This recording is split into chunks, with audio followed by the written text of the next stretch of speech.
খলিফাতুল মুসলিমিন হযরত উমর ফারুক রাদিয়াল্লাহু তাআলা মুসলিম জাহানের সম্রাট আসলা, প্রায় অর্ধেক পৃথিবীর মালিক।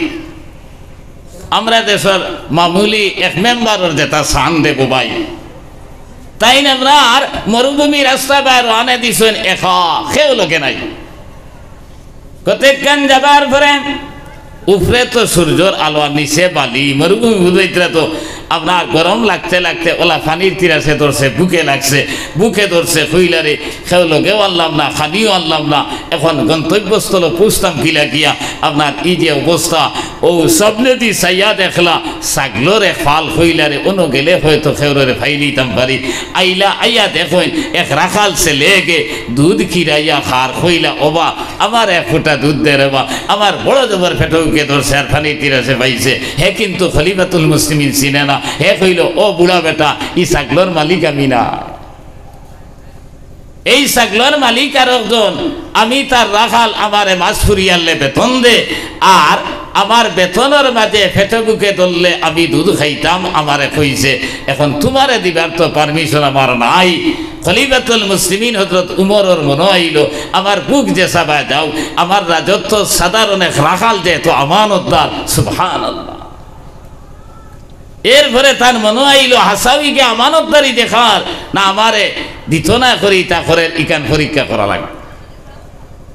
হাদিস শরীফে আইছে সায়াতি আলান নাস জামান, এমন এক যুগ আইব তাকুনু কালামুহুম কা কালামিল আম্বিয়া ওয়া ফি'লুহুম কা ফি'লিল ফিরাইনা ওয়া কুলুবুহুম কা কুলুবুজ জিয়াব আও কামা ক্বালা সাল্লাল্লাহু আলাইহি সাল্লাম। কইরা এমন এক যুগ আইব মানুষ ওলা লেফাইল হুসাইল মাত মাতিব, মাত শুনলে মনে আইব এক নবী মাতিত্রা নিকিতানি ওলা বালা মাত, আর খাম করব ফেরাউনুল্লাহ খান, সদ্দাদুল্লাহ খান, নমরুদুল্লাহ খান, আর ইগুর দিল ইকান বাগর দিল থেকে আর কঠিন দিল হইব। এটা মানুষ আসেননি আমরা তো বানা। এক বেটা বেগ খান্দ লইছে যার করে দিতে কি বাইক খেলা দুগু আইয়া জাফট মারি বেগ লইয়া গেলা গিয়া কতগান যাবার পরে কইলে এরে থোড়া শুনো চাইন বলে কিতে হয়েছে, বেগ ইগু কিতার লাগি নেরা, ইগুত কিচ্ছু নাই, কিছু দরকার হইলে আমার এখন আমি দিমু। ও বলে আপনার দম লইলা দুই অগু আইলাও না, বলে খিতে হয়েছে বেগো হাসাও বেটায় দেখাইলো খালি কাপড় চোপড়, তার আর কোনো খামা লাগতো না। কইলা আচ্ছা 500 টাকা নে গিয়া, তোমরা মনে হয় পয়সার বড় জরুরত।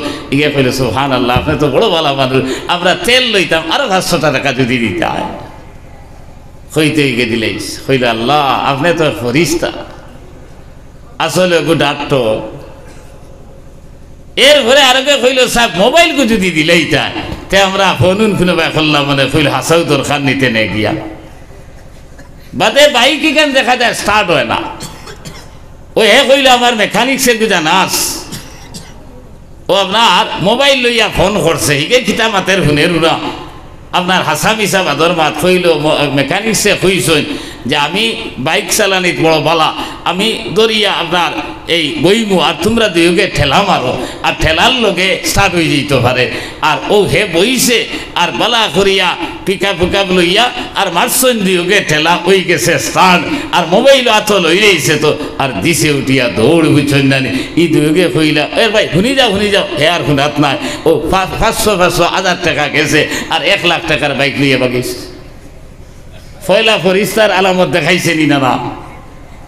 ইলা আসেননি মানুষ দুনিয়া জমিন ফরিস্তার আলামত দেখাইছে, আর এগুলো ওলা ঘুষ দেয় হইতো 500 টাকা দিলেইছে, বাদে আরো 500 টাকা দিলাম, এরপরে আপনার মোবাইল পর্যন্ত দিলাম। কিন্তু ইগুল লাগান ঠক যে দুনিয়ার জমিন আরো গু নাই, ইখান তো ফয়লা তারা বুঝছে না।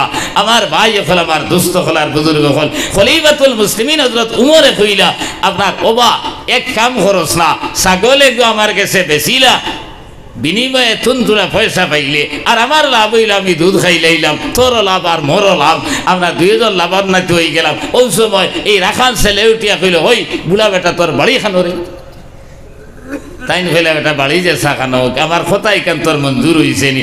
তখন রাখাল ছেলে উঠিয়া কইল ও আল্লাহর বন্দা এরে হলো, আজ যদি একটা ছাগল তোমার কাছে বেচিলাই আর খাইল যদি আমার মালিক আইয়া গন্থি শুরু করেন, একটা ছাগল যখন কম পাইবা তখন কিতা জবাব দিব?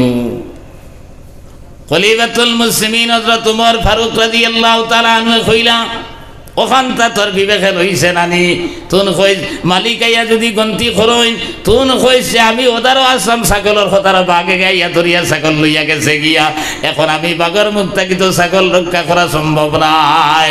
এই কথা শোনার লগে লগে এই ছেলে উঠিয়া কইল ও রে আল্লাহর বান্দা বুড়া বেটা শুনো আমার মালিকে আমার ইলা বিশ্বাস করই একটা নাই দুইটা নাই 10টা ছাগল বাগে ধরিয়া লইয়া গেছে কি যদি আপনার মালিক রে কই আমার মালিকে বিশ্বাস করবা কিন্তু খাইল কিয়ামতের ময়দানো আল্লাহর সামনে যখন উপস্থিত হইব আল্লাহ যখন প্রশ্ন করবা মুখের ছাগল কিতা খসলে তখন কিতা জবাব দিব।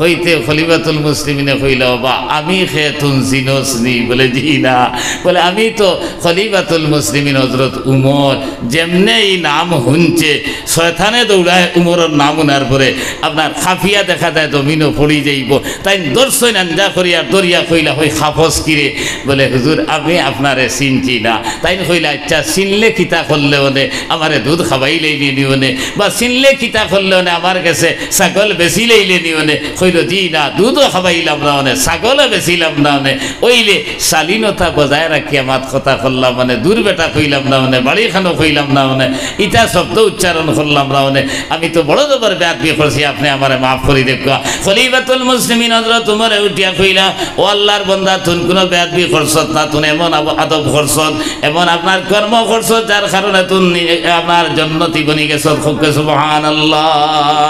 কইয়া কোরআনে কারীমের আয়াত পড়িলা ইন্নাল্লাহ আম্মা মান খাফা মাকামা রাব্বিহি ওয়া নাহান নাফসা আনিল হাওয়া ফা ইন্নাল জান্নাতা হিয়াল মাওয়া। কোরআনে কারীম আল্লাহ তাআলা ফরমাইছেন যারা আপনার আল্লাহর সামনে খাইল হাজির হওয়া লাগবে এই ডর আর ভয় অন্তর যখন হাবাইব তার নফসর চাহাত থাকি গুনাহ থাকি বাঁচি যাইব আপনার আল্লাহ তাআলা কইতে ফা ইন্নাল জান্নাতা হিয়াল মাওয়া এর ঠিকানা খাইল কিয়ামতের ময়দানে জান্নাত হোক সুবহানাল্লাহ।